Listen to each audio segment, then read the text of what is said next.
جب عشق رسول کا تذکرہ ہوتا ہے تو مجھے نانوتا کے وہ محقق بہت یاد آتے ہیں۔ مکہ مکرمہ سے مدینہ منورہ کی طرف سفر کر رہے تھے، اونٹ پہ سوار تھے، دور سے مدینہ منورہ کی آبادی نظر آئی، اونٹ سے نیچے اترے، جوتے اتار دیے، ننگے پیر چلنا شروع کر دیا۔ شاگردوں نے کہا استاد جی ابھی تو مدینہ بہت دور ہے، راستے میں کانٹے دار جھاڑیاں ہیں، سنگریزے ہیں، آپ کے نازک پاؤں زخمی ہو جائیں گے، کم از کم جوتے تو پہن لیں۔ حضرت نے فرمایا کہ بیٹا یہ سنگریزے مجھے نظر آ رہے ہیں، یہ کانٹے دار جھاڑیاں میرے سامنے ہیں، لیکن میں کیا کروں؟ میری محبت مجھے اس بات کی اجازت نہیں دیتی کہ اس سرزمین کو اپنے جوتوں تلے رون ڈالوں جس سرزمین پہ میرے محبوب کے قدم لگ چکے ہوں۔ جب بھی عشق رسول کا تذکرہ ہوتا ہے تو مجھے وہ محدث مدنی بہت یاد آتے ہیں۔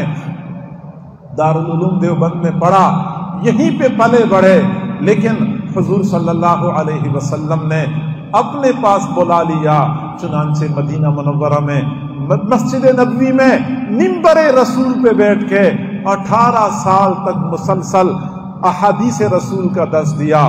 میرے بھائیوں، ہمارا یہ عقیدہ ہے کہ حضور صلی اللہ علیہ وسلم کے روضہ مبارک کے پاس کوئی بندہ کچھ بولتا ہے، کچھ پڑھتا ہے، رسول اللہ صلی اللہ علیہ وسلم اپنے ہی کانوں سے سماعت فرماتے ہیں۔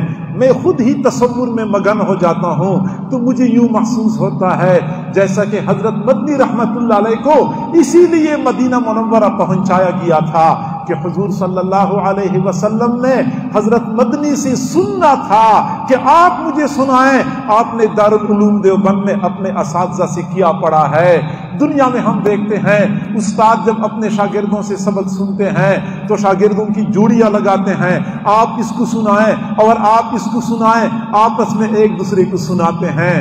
لیکن خاص شاگرد ہوتا ہے، استاد ان کو اپنے پاس بلاتا ہے کہ بیٹا آپ نے مجھے سنانا ہوگا۔ استاد براہ راست اپنے شاگرد کا سبق سنتا ہے، مجھے یوں محسوس ہوتا ہے جیسا کہ حضور صلی اللہ علیہ وسلم نے حضرت مدنی رحمت اللہ علیہ کا سبق خود سننا تھا۔ آپ نے اپنے اساتذہ سے کیا پڑھا ہے مجھے یہاں سنانا ہوگا۔ 18 سال تک مسلسل اپنے محبوب کو وہ حدیثیں سنایا کرتے تھے۔ ہم حدیث پڑھتے ہیں عن ابی ہریرہ رضی اللہ تعالی عنہ قال قال رسول اللہ صلی اللہ علیہ وسلم، اور جب حضرت مدنی رحمت اللہ علیہ حدیث پڑھا کرتے تھے فرمایا کرتے تھے عن ابی ہریرہ رضی اللہ تعالی عنہ قال قال صاحب هذا القبر صلی اللہ علیہ وسلم۔ نگاہیں گنبد کی طرف اٹھ جاتی تھی، اشارہ گنبد کی طرف ہوتا تھا کہ اس صاحب قبر نے فرمایا ہے۔ اس انداز سے عرب اور عجم کے مشائخ اور محدثین کو حدیثیں پڑھاتے رہے۔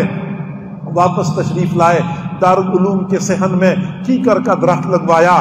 کسی نے پوچھا استاذی مدرسوں کے صحن میں سایہ دار درخت لگوائے جاتے ہیں، پھلدار درخت لگوائے جاتے ہیں، کیکر کے درخت سے تو کانٹوں کے سوا کچھ بھی نہیں ملتا۔ حضرت مدنی رحمت اللہ علیہ نے فرمایا جی ہاں بیٹا، آپ لوگوں کو کیکر کے درخت سے کانٹوں کے سوا کچھ بھی نہیں ملتا، لیکن مجھے تو کیکر کے درخت سے بہت کچھ مل جاتا ہے۔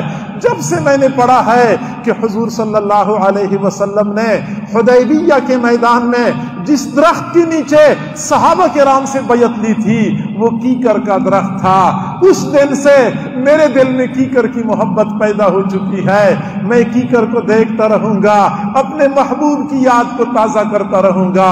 جب بھی عشق رسول کا تذکرہ ہوتا ہے تو مجھے گنگوہا کے وہ فقیر بہت یاد آتے ہیں۔ اپنے شاگردوں کو مسجد کے صحن میں حدیث پڑھا رہے تھے، اچانک بارش شروع ہو گئی، شاگردوں نے کتابیں بچانے کے لیے مسجد کے حال کی طرف دوڑنا شروع کر دیا۔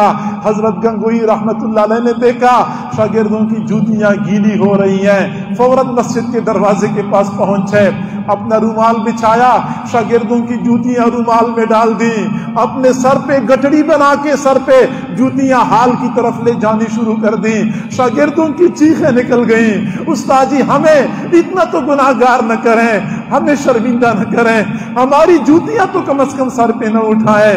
حضرت گنگوئی رحمت اللہ علیہ نے فرمایا تم میرے محبوب کی حدیثیں پڑھتے ہو، رشید احمد گنگوہی تمہاری جوتیاں سر پہ نہ اٹھائے تو اور کیا کرے؟ میرے بھائیو، حضور صلی اللہ علیہ وسلم کی حدیثیں پڑھنے والے طلباء کے لیے دل میں اتنا مقام اور مرتبہ تھا، اس دل میں حضور صلی اللہ علیہ وسلم کی محبت کس قدر موجزن ہوگی۔ یہ وہ قدسی نفوس ہیں، یہ وہ شخصیات ہیں جن کے بارے میں سنی سنائی باتوں کی بنیاد پہ ہم اپنے دلوں میں بدگمانیاں پیدا کر دیتے ہیں کہ یہ لوگ گستاخ رسول تھے، یہ نبی کو ماننے والے نہیں تھے۔ میرے بھائیوں، میں معذرت کے ساتھ عرض کرتا ہوں، میرے اکابر کے حالات زندگی کا مطالعہ کریں، کتب خانے بھرے پڑے ہیں، آپ کو پتہ چل جائے گا کہ یہ کیسے حضرات تھے۔